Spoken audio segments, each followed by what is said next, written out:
wuxuu igu yiri adiga xitaa hadaad hadashid maayaa wix allaala wixii fiidyo iyo wixii aan soo sameeyay jidhan waan ka hayaa banaankan soo dhigayaa. السلام عليكم ورحمة الله وبركاته. هذا السلام أصحابتك حرصوا في مفشيال بعد سلام أصحابتي اللي جوكت هذا وما سنتي اللي جوجي نقول بدل أصحابتنا نقول سبحان الله بليز سبسكرايب لايك كومنت شير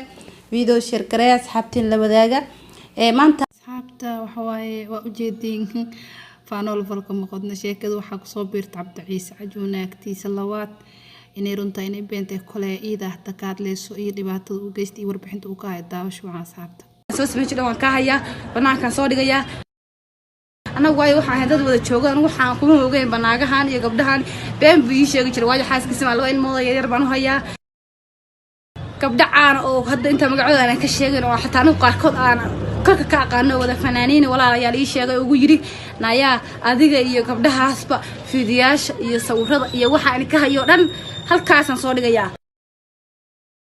arrin argagax iyo murugale ayaa ka soo baxaysa kiiskii Cabdi Ciise iyo Safiya Tusmo waxaana halkan ooyaya oo waa wareysanaya xaaskii hore ee Cabdi Ciise waxa ayna sheegaysaa in muuqaal ayadana uu ka duubay isla markaana gurigii uu ka eriyaday waxyaabo badan oo uu ku sameeyay waxa ayna sidoo kale sheegaysaa fanaaniin Soomaaliyeed oo aan Safiya Tusmo kaliya ahayn in uu ka hayo muuqaalo la yaab leh horena uu u tusay isla markaana hadii uu social media ku soo faafiyo indhaha iyo dhagaha faraha la gasho doono haddaba muuqaal la yaab leh oo ay gabadhaani soo duubtay isla markaasi ku nool Hargeysa sida iyadu ay sheegayso ayaanu kugula wadaagi doonaa halkan fadlan daawade subscribe si share garay oo la wadaag asxaabtaada sidoo kalena fiidiyogan la garay Tusmo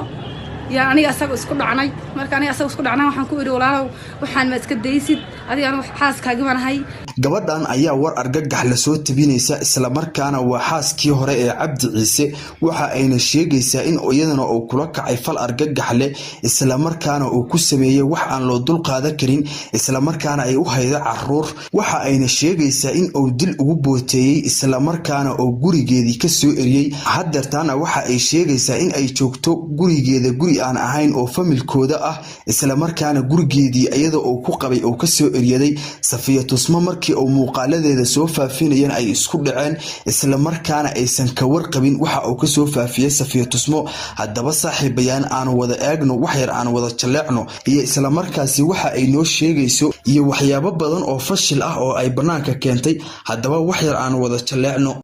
Assalaamu calaykum waraxmatullaahi wabarakaatuh. asxaabta waan salaamayaa dadweynaha Soomaaliyeed meel kasta oo adduunka joogtaan magacaygu waa Maryan walaalayaal waxaan rabaa inaan wax idin sheego waxaan ahay xaaskii Cabdi Ciise Caajuun oo ay wada joogeen Hargeysa deganayd maxay ahayd walaalayaal idigu wasa ogtihiin ninkaas inuu nin xun yahay wada jeedaan oo gabadh harintaan waxay bilaabateen inii sheegayaa maxay ahayd marka aan ku arkay arinta Safiya Tusmo yaa aniga asaga isku dhacnay marka aniga asaga isku dhacnaa waxaan ku iri walaalow waxaan ma iska daysid adiga aniga xaaskaaga banahay waxay ahayd waxaan iska daabaan ku iri wiiga diiday waxay ahayd aniga xitaa wuxuu ii sheegay inuu ila xaaskiisa ma ahay loo ilmooda yar baan u hayaa wuxuu ii sheegay inuu aniga xitaa fiiyaal oo iga hayo waayo xaaskiisa inaan ahay oo de wax kasta isla wadaagi jirnay wixii naagnimo wax kasta wuxuu igu yiri adiga xitaa hadaad hadashid maayaa wix allaala wixii fiidyo iyo wixii aan soo sameeyay jidhan waan ka hayaa banaankan soo dhigayaa laakiin anigu sida Safiya Tusmo oo kale ma noqonayo waayo waxaan walaalayaal u noqonayn anigu naag tol leh waan ahay tolkayga iyo dadkayga iyo heriyo dhan baan la wadaagay waxaan ku iri ninkaas la iga qabto fiidyoyaashay sida Safiya Tusmo kale aan ka soo dhigayaa buu dhahay marka walaalayaal waxaan ii sheegayaa inuu ii sheegay Safiya Tusmo ma ahay gabdho badan oo wada caana oo waxaan ku iri fanaaniina inuu dhahay fiidiyaal baan ka wada hayaa aniga xitaa hadda waxaan ku iri wuxuu igu handadaya oo igu hanjabaya inuu igu yiri wixii aanu fiidyo soo haynay iyo wixii aanu intaas soo qabnay anagu way waxaan dad wada joogaan waxaan kuma ogeyn banaagahan iyo gabdhahan been bii sheegi jiray waayo xaaskiisa ma loo ilmooda yar baan u hayaa xitaa hadda ilmahayga waan ka soo cararay maxay ahayd ilmaha ka soo cararay walaalayaal hadda waxaan joogaa Hargeysa xaafad kamida dadkanaga iyo tolkanaga waan u imid waxaan ku iri walaalayaal ninkaas la iga qabto anigana sidii gabadhii hore oo kale inuusan anigana ceebteeda banaanka soo dhigin hadda aniga arinteedii waa lagu jiraa walaalayaal waxaan inii sheegayaa ninkaas inuu gabdhihii Soomaaliyeed oo dhan oo yiri waxaan wada hayaa kala baro bayana waxaan ku iri walaalayaal wuxuu taa wuxuu tusay gabdha caan oo hadda inta magacooda aan ka sheegin oo xataa anigu qaarkood aan korka ka aqaano wada fanaaniin walaalayaal ii sheegay ugu yiri naayaa adiga iyo gabdhahaasba fiidiyaasha iyo sawirada iyo waxa aan ka hayo dhan halkaasaan soo dhigayaa marka walaalayaal waxaan idin sheegayaa gabdhihiina Soomaaliyeed ninkaas hal iska qabto oo ninkaas ruuxaaskiisa hore ahaan hadda xitaa wuxuu ugu qaba ma garanayo waayo wuxuu isku dhacnay ifur baan ku iri waan ka soo dhuuntay hadda Hargeysa xaafad kamid aan joogaa waxay ahaydee walaalayaal waxaan idin sheegayaa wallaahi inaana waxaan ku iri waa maalin Ramadaan beenana ku hadlayne waxa fiidiyaasha oo tusay oo maxay ahaydee oo dadka uu ka wada hayay gabdhaha qaarkood oo la yaabay hadduu oo hadda aan la iska qaban oo barnaamijka soo dhigo wallaahi billahi tallahi waa la yaabaa waxay ahayd aniga xataa wuxuu igu yiri hadda uu igu hanjabay tan maanta waan oynayay wuxuu yiri hadda isqabniya dii kale dacro u haysay min wuxuu igu yiri maxay ahayd walaalayaal waxba igama galin buu dhahay aniga gabarba inaan ceebeeyo uma meesha u taaganahay ma garateen marka waxaan ii sheegayaa anuu si fiido loo dubar ma aqaan hadda xataa inuu ii socday in kale ma garanayo teleefankaygaan ku duubay live aan meel ka galay gabar baa ay tustay walaalayaal waxaan u jeed mana hadli karo oo u jeedaan walaalayaal waa cabashaan ahay waxay ahayd laakiin aniga tolkayga iyo reerkanaga iyo qaraabadana u sheegay waxaan ku ninkaas laga qabto fiisidii gabdhihii hore oo kale ayuu u ceebeynaya ma garateen baan salaamaya ina aad baan ii salaamaya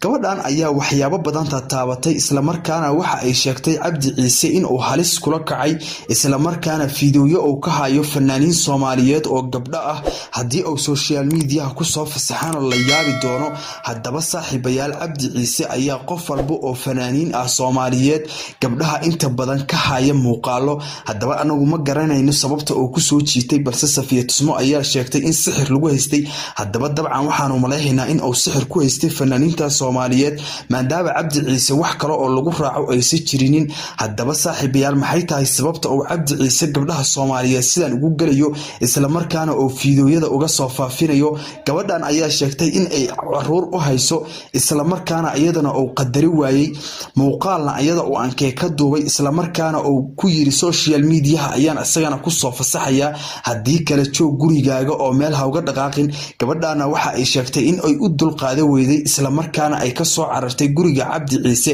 hadeertaana ay ku nooshahay guriga hooyadeed iyo familkeeda waxa ayna sheegtay in ay ka garbixi doonaan isla markaana Cabdi Ciise la soo qaban doono isla markaana ay garami doonaan qoyska gabadhan iyo Cabdi Ciise hadaba Cabdi Ciise ayaa mar walba ku raaxaysta gabdhaha Soomaaliyeed fadeexadooda Safiya Tusmo iyo waliba farxiyo kaba yare ayaana la sheegayaa in uu ka hayo muuqaalo gabadhan ayaana sheegaysa fanaaniin kale oo badan in uu ka hayo muuqaalo iyo sawiro subhanallah hadaba hal iska qabta ninkan Cabdi Ciise arrin naxdin leh iyo argagax ayuu ku dhaxwadaa gabdhaha Soomaaliyeed isla markaana waxa uu ku baashaalaya fanaaniintii oo markaas ka qabanaya muuqaalo hadaba saaxiibayaal wixii ka soo kordhada ayaan halkan kugu soo gudbin doonaa arrinta Cabdi Ciise iyo barnaamijyo kasta oo waa maasantiin sida aad u daawateen fiidiyogan fadlan subscribe sar channelkan